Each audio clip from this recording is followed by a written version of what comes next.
আমরা যখন গাছ উঠে গেছি তার মধ্যে মানে শিয়ালের মতো একটা শব্দ হলো, মানে শিয়াল ডাকতেছে যেরকম শব্দ এরকম মানে একটা শব্দ হলো, যে আমরা ভাবছিলাম হয়তো পাশের ওইদিকে শিয়াল আছে, তো আমরা একটু ভয় পেয়ে যাই। তো ভয় পেয়ে আমরা কি করি, আমরা মানে দৌড় দিই যে এখান থেকে এখানে আর ঘাস উঠানো যাবো না, আমরা জায়গা। পরে আমরা যখন যাইতেছিলাম এখান থেকে যাইতেছিলাম, পিছন থেকে ওই যে দাদা পিছন থেকে ডাকছে, ভয় পাইস না, আমরা আমি আমি আমি এখানে। তো পরে যখন আমরা এই লাশ পুরানো শেষ, তখন ওই দাদা বলছিল আজকে হয়তো আমার ভুলের কারণে হয়তো মেয়েটার আজকে এই অবস্থা হয়েছে। দাদা নিজেই বলছিল তখন, দাদা এই কথা বলে অনেক কান্নাকাটিও করছে ওই শ্মশান ঘাটে। তো পরে আমরা যে যার মতো বাড়িতে এসে পড়ি, গুরুদেবকে বলতেছে যে বাবা এরকম এরকম ঘটনা, ও তো এরকমভাবে অসুস্থ হয়ে গেছে। তো পরে গুরুদেব বলতেছে আচ্ছা ঠিক আছে, আমি এক কাজ করি, ওর আমি দেখতেছি। তো পরে গুরুদেবের রুমে নিয়ে গেল আমারে। রুমে নিয়ে যাওয়ার পর মানে এমনি আমার কোনো মানে ও যে মারা গেছে মানে এমনি আমার কোনো ক্ষতি করে নাই, বা কোনো মানে আমার উপরে ক্ষতি হোক এরকম কোনো হয় নাই।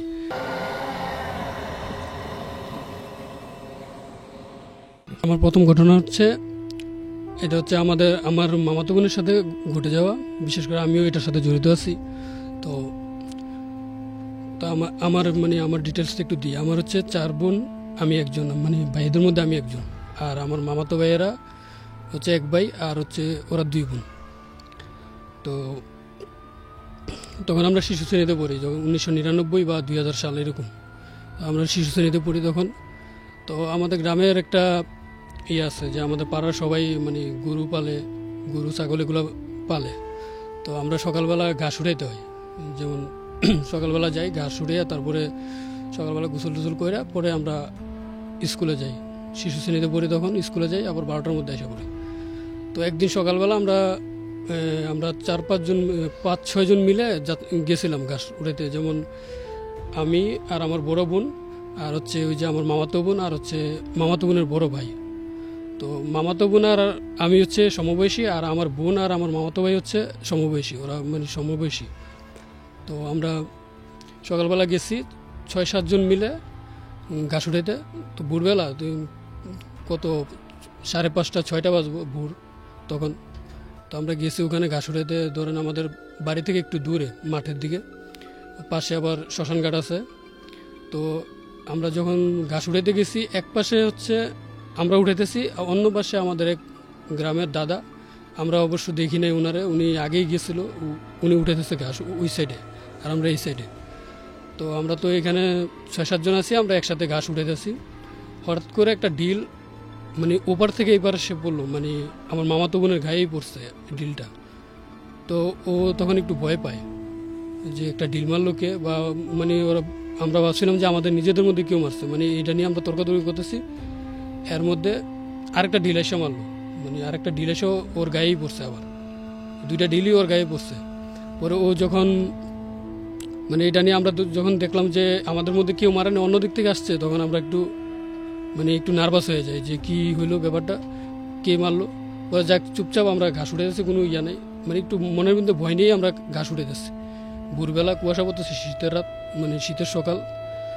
তো পরে আমরা যখন ঘাস উঠে যাচ্ছি তার মধ্যে মানে শিয়ালের মতো একটা শব্দ হলো, মানে শিয়াল ডাকতেছে যেরকম শব্দ এরকম মানে একটা শব্দ হলো, যে আমরা ভাবছিলাম হয়তো পাশের ওইদিকে শিয়াল আছে, তো আমরা একটু ভয় পেয়ে যাই।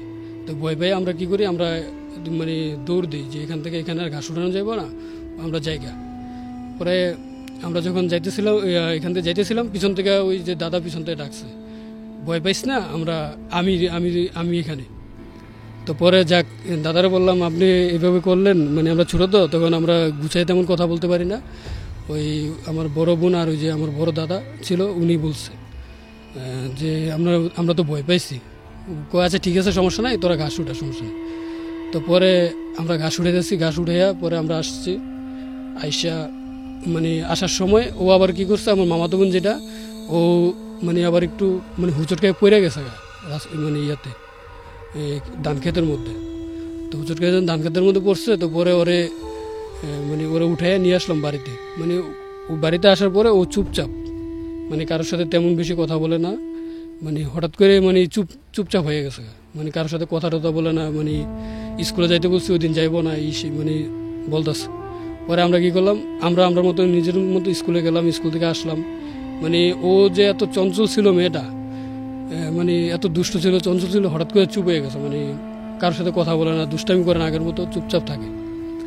তো পরে আমরা যখন মানে ও এরকম, তো মানে আমরা তেমন একটা ইয়া করি নাই, তখন ছোটো মানুষ হয়তো মন খারাপ তার জন্য এরকম। কিন্তু আমরা সকালের ব্যাপারটা একদম মাথা থেকে জায়গা ফালা দিয়েছিল, সকালের ব্যাপারটা কী হয়েছিল এরকম মনে নেই। তো 3-4 দিন পরে ও হঠাৎ করে অসুস্থ হয়ে যায়। হঠাৎ করে অসুস্থ হয়ে কি বমি করতেছে আর পাতলা পায়খানা প্রচুর পরিমাণে। তো পরে ওরে ডাক্তারের কাছে নিয়ে যাওয়া হলো। পরে ডাক্তারের কাছে নিয়ে যাওয়ার পরে ও মানে ডাক্তার বলছে যে কৃমির ওষুধ খাওয়াইছিল এর আগে। ওর বাবা মা বললো না আমরা তো অনেক দিন ধরে খাওয়াই না, কাছে ঠিক আছে এখন মানে ওর এই সমস্যাটা সমাধান হোক, তাহলে কৃমির ওষুধ খাওয়াই দিও। তো যাক, ও মোটামুটি 1 সপ্তাহের মতো এরকম অসুস্থ ছিল।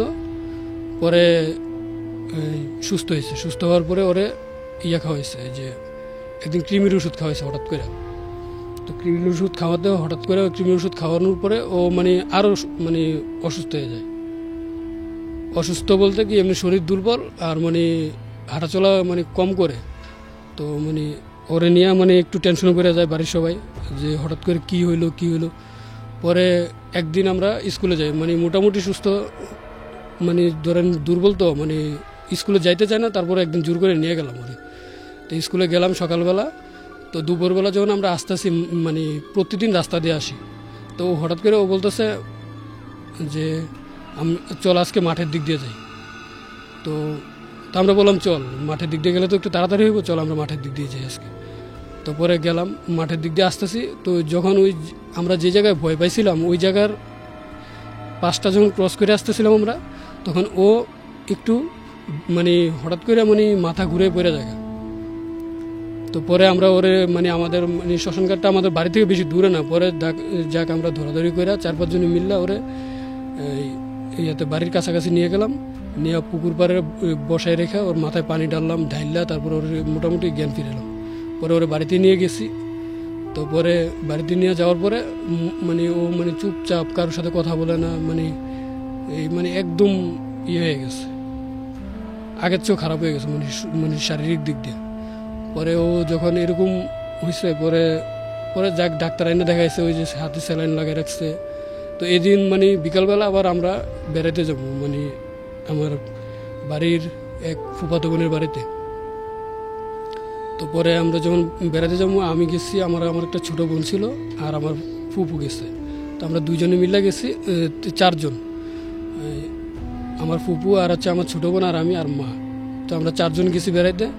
তো পরে আমরা বেড়াইতে যখন গেছি তখন তো বাড়ির সমস্যা মানে কি আর জানি না। পরে তখনকার যুগ ছিল কি, মানে আমাদের বাড়ি থেকে আমার ফুফাতো বোনের বাড়ি হচ্ছে 2 কিলোমিটার হবে, 2 থেকে 3 কিলোমিটার হবে দূরে। তো মানে আমরা যখন গেছি পরে, আর মানে তখনকার যুগ ছিল ফোন নাই যে আমরা বাড়িতে খোঁজখবর নিব, এরকম কোনো কিছু নেই। তো যাওয়ার সময় আবার মানে ওর সাথে দেখা করে গেছিলাম আমরা, যে ও বলছে যে আমার মানে ফুপুরে মানে বলতেছে, বা আমার মারেও বলতেছে যে পিসিমণি হয়তো তোমরা যাইতেছো বেড়াইতে, হয়তো আমার তো আর আসে দেখবা না, তো আমার লেগে আশীর্বাদ করো, এরকম কিছু মানে নিজে থেকেই বলতেছে। তো আমার পিসি মা বলতেছে আরে না এইসব কথা বলস কেন, এইগুলা মানে বলা ঠিক না, আর তুই সুস্থ হয়ে যাবি, সমস্যা নেই। তো আমরা এই কথা বললে আমরা গেছি ফুফাতো বোনের বাড়িতে। পরে ওই দিন রাত্রে রইলাম। তো পরের দিন সকালবেলা আমার এক মামা গেছে ওই যে আমাদের ফুফাতো বোনের বাড়িতে, যা বলতেছে পিসি, আমার মারে আর আমার পিসি মানে আমার ফুফু যা বলতেছে, পিসি এমনি এমনি তো রূপালী মারা গেছে, মানে ওর নাম রূপালী ছিল, বলতেছে যে এমনি এমনি রূপালী মারা গেছে। তো পরে মানে আমরা তো মানে অবাক হয়ে গেছি যে কালকে কথা বললে আসলাম, আজকে মারা গেছে। যাক অসুস্থ ছিল, মারা গেছে। পরে আমরা মামা এই কথা বললে আবার কারা জানি মানে আরও ওই পাশের আত্মীয় স্বজন আছে ওদের বাড়িতে গেছে। তখন তো ফোন ছিল না, ওই মামা হাইটেই গেছে সকালবেলা। তো মামা আবার ওই যে আরও আত্মীয় আছে ওই বাড়িতে গেছে। পরে তখন আমরা একটা মানে আমার ওই যে ফুফাতো বোনের জামাই আবার একটা রিক্সা করে দিয়েছিল, তখনকারই মানে আমাদের ওইখানে 3 কিলোমিটার রাস্তা নিয়ে যাবে 70 থেকে 80 টাকার মতো। তো পরে আমাদের একটা রিক্সা করে দিছে। তো আমরা 4 জন, আমার বোন আর আমি, মা আর ওই যে আমার ফুফু, তো আমরা 4 জন বাড়ির দিকে রওনা দিছি। তো হঠাৎ করে ওদের বাড়ির থেকে একটু দূরে মানে যাওয়ার পরে মানে রাস্তার মোড়ে রিক্সা ঘুরতে যাবে, হুট করে রিক্সা থেকে আমি ফুপুর কোলে ছিলাম আর আমার ছোটো বোন ছিল আমার মায়ের কোলে। তো আমি আর আমার ফুপু পড়ে যায় রিক্সা থেকে, মোড় ঘুরতে গেছে পড়ে যায়, কিন্তু আমার ফুপু পড়ছে একদম রাস্তার মধ্যে রিক্সা থেকে মানে ঘুরে, আর আমি পড়ছি অনেক দূরে, হয়তো 7 থেকে 8 হাত দূরে, অনেক দূরে পড়ছি। মানে মানে এটা স্বাভাবিকভাবে এত দূরে যেয়ে পড়া মানে এটা অস্বাভাবিক।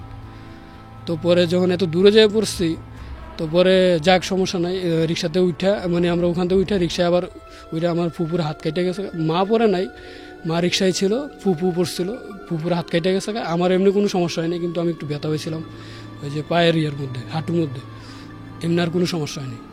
পরে যাক আমরা গেছি, বাড়িতে যাই দেখি তো বাড়িতে অনেক মানুষজন মারা গেছে, অনেক মানুষজন।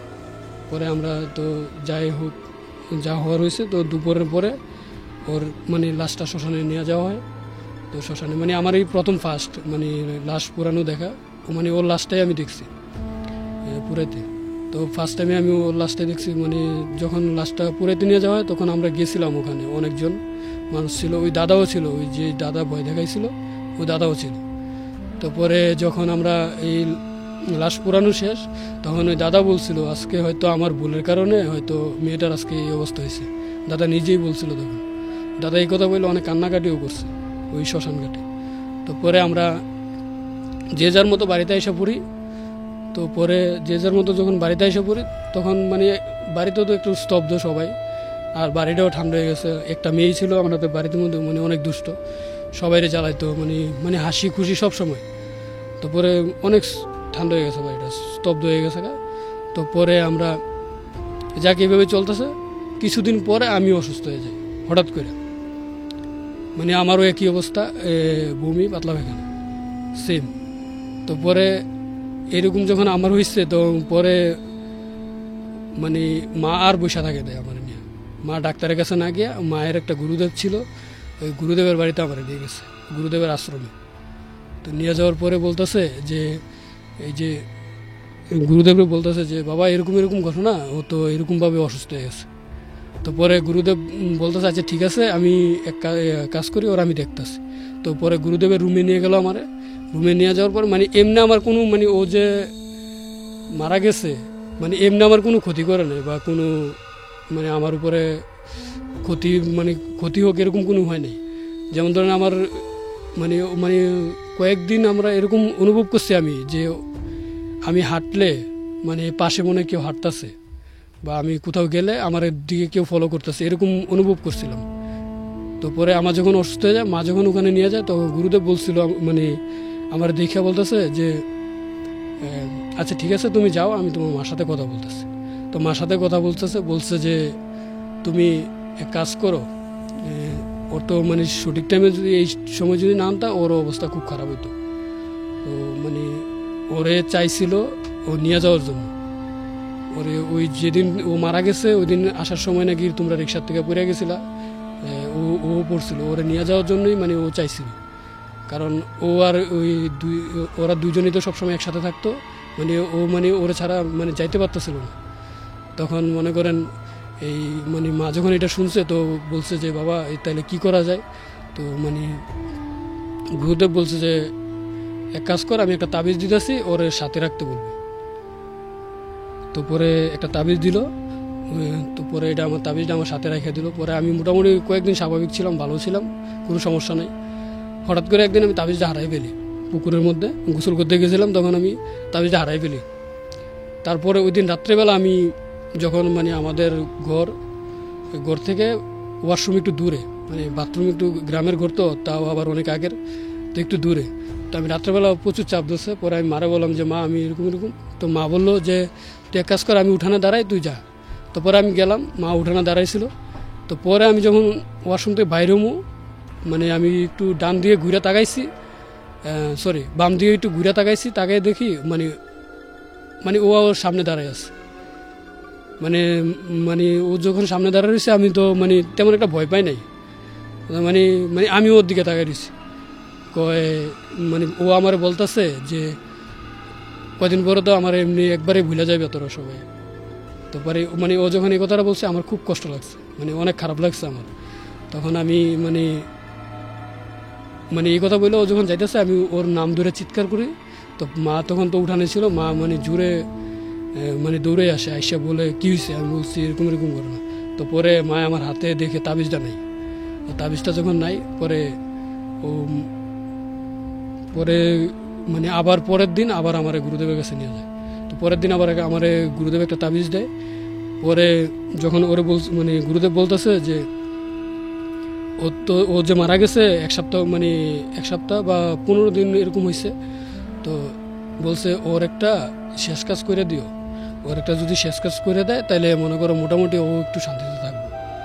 তো পরে কিছুদিন পরে মানে মাস আমাদের তো 1 মাসে একটা অনুষ্ঠান করা হয়, তো 1 মাস পরে ওর একটা ছোট্ট করে একটা কাজ করা হয়, মানে শ্রাদ্ধ অনুষ্ঠানের মতো একটা ছোট একটা কাজ করা হয়।